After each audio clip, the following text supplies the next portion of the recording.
Ladies and gentlemen, Leonardo's great. Now, folks, that's just one demonstration of the cool robots. I'm going to tell you something about the robots now. There are 6 of them up there, as you see. They're not just numbered 1, 2, 3, 4, 5, 6. They all actually have names. There's John, Paul, George, Ringo, Pete, and Yoko.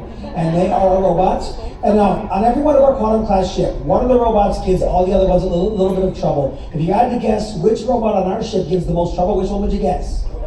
Don't say Yoko. No, it's Pete, actually. Number 5 is the one that causes most of the issues. Sometimes the robots don't like to be touched by other robots, and number 5 sometimes can't keep his robotic arms to himself, so sometimes they go into what's called a fault mode. Now, ladies and gentlemen, what are you looking at here? Not only the robotic screens here, but these screens are 6, 7 foot, 12K high-definition monitors. Behind each one of those monitors is a big black robotic arm. Those robotic arms, folks, of course, not only used in automobile manufacturing, but also here on board ship in many capacities, actually. We actually have robots that make drinks for you at the Bionic Bar. They're called Maker and Shaker, by the way. We have robots that clean the windows on the side of the ship. And, of course, we have these 6 robots here that can twist, curl, turn, and dance, as you see them doing right now, preparing to get into what's called super screen mode. Now, folks, each one of those robotic arms is worth $750,000 a piece. Wow. You combine that with the cost of the screens, the lights, and the gantry, you're looking at more than $8.5 million of technology right here. And folks, that big white frame you see there, which is called the gantry, we didn't invent that. Those exist in broadcast networks all over the world. But it serves 2 very important functions, and one's being used quite heavily right now.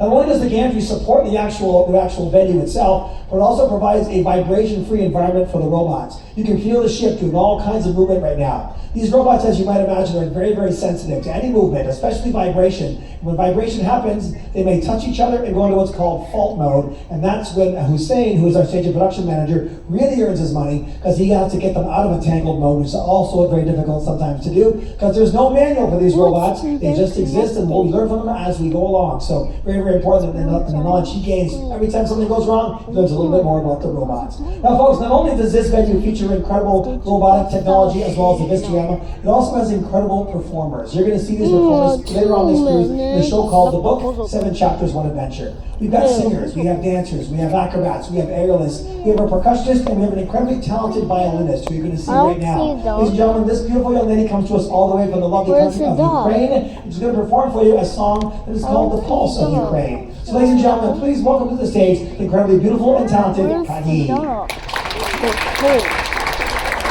I see that again. It's a kid.